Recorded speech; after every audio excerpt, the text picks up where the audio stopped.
Thank you for joining us today. We are continuing our discussion with Andrew Watkins, the Senior Major Gift Officer for the College of Education at Florida State University. I'd like to ask you now to please describe the process of finding donors or donations. Is it an individual or team effort? How many people are on the team?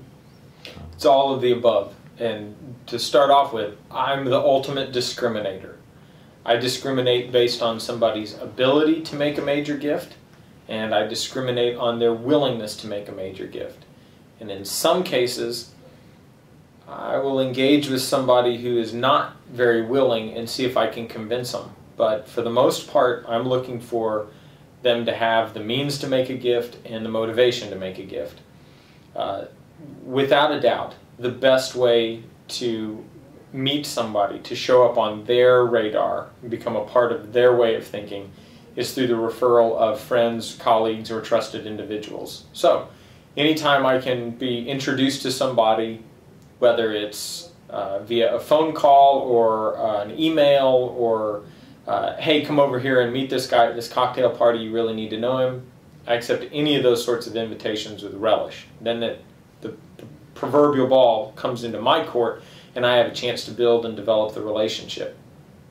But it doesn't always work that way, and there are times when I'll be traveling. For example, tomorrow I'm flying to Minnesota, and I've got 2 appointments, and I've got some calls out to make 1 more appointment. Well, I knew of 2 people that I wanted to see in Minneapolis and wanted to add some additional folks. So I contacted a research staff member over at the FSU Foundation, and their job is to work through the Foundation's database to provide individuals that, from all outwards appearances, should be viable candidates to make a major gift at some point.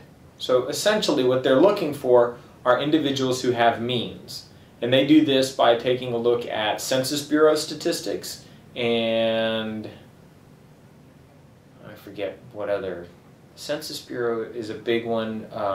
Credit reporting agencies, they'll look at political campaign contributions, SEC filings, Securities and Exchange filings, all sorts of stuff along those lines.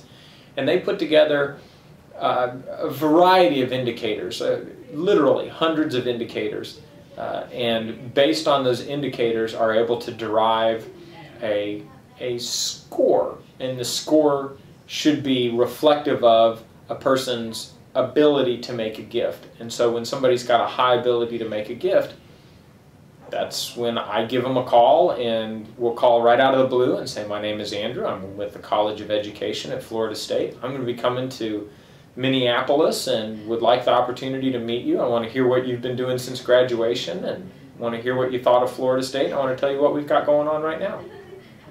All right. And I think we've covered this in the previous discussion, but what do you consider to be a donation? There was a story that you told me about a prominent Southern school that considered its football tickets as being a donation to the college. So, well, it's not quite like that. What I'm talking about, if any of you have ever bought tickets from Clemson University, tickets for anything, athletic events, recreational events at their Coliseum, if you went and saw Hank Williams Jr. perform in the stadium, or Billy Joel and Elton John, you'll notice that in addition to the value of the ticket and the ticket surcharge and the handling charge, there is a $1 Clemson fund charge. And what that means is that Clemson has just captured $1 from everybody who buys a ticket to see the Eagles. Now, so, 80,000 people, that's $80,000. But it's more important to Clemson in another term, and that is alumni participation. So they take a look at everybody who bought tickets to see the Eagles, and they figured out how many of those people are alumni that have given to the institution. And they take them out of the mix. And then they figure out how many are alumni that haven't. And that $1 charge represents a gift by all the people that haven't already given to Clemson University. And so if you pick up another 15,000 people at an event that have just made a $1 gift to support the Clemson Fund, and you add those 15,000 to all the other people who make contributions, you've just seen a percentage of your donor base go way, way up. This is really significant because private foundations, corporations, and a lot of the ranking organizations will look at alumni giving percentages as an indicator of support from the alumni. So it's not so much about capturing the money in that scenario as much as it is capturing the percentage. The higher your percentage is, the more likely you are to be able to make an important statement to a future funding source that you have a large and strong internal support organization. Frankly, I think it's brilliant. The folks at Clemson are really sharp. All right.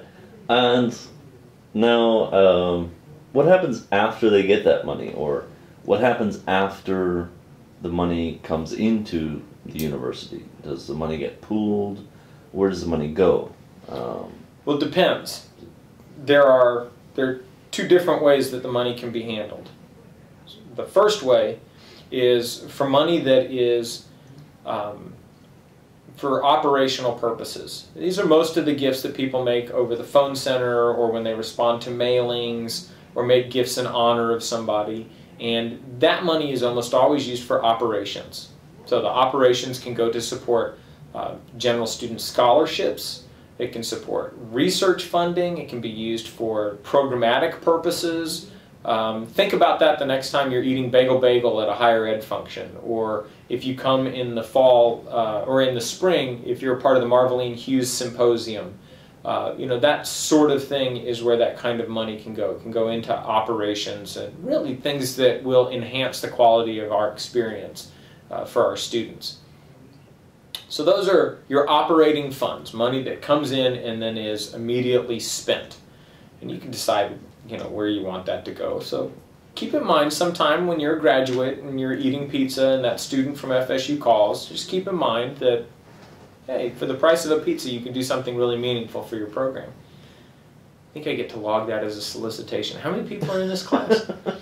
Now, the second thing that we're going to be doing is for more substantial gifts, the major gifts. And starting at $25,000, a gift can be held in endowment. An endowment is like a savings account. So you imagine that it is this wad of money and you're growing the endowment, you're investing it. And so every year that wad of money becomes worth a little bit more. And 4% of that gets put back into the purpose of that endowment or that wad of money. So if somebody wants to create a scholarship that will last forever, it's an endowed scholarship, and about 4% of the value of that every year gets put into funding the scholarship. Typically, we make 8 to 12% a year on our investments, so the fund continues to grow even after we take out the 4%. But once we're into endowments, and we're dealing with endowments, we have the opportunity to support scholarships for undergraduate students, fellowships for graduate and doctoral students, academic programs, and this could be used for anything from library and resource material to travel funds, travel grants. If any of you are applying for monies to go to conferences, it could be coming from this sort of revenue flow. It can support faculty members. Not only can it support their research at the cost of acquiring data sets or conducting research, but could also be used to supplement their salary, which is particularly helpful when we have faculty members who are being recruited to go work elsewhere. We could give them the distinguished named professorship, provide them some more resources so that they can not only supplement their salary with extra money, but maybe we've given them some money so they can hire a graduate student to conduct research on their behalf or work with them on research projects and these sorts of things. So a variety of different ways that money can be used. Thank you very much. You're welcome.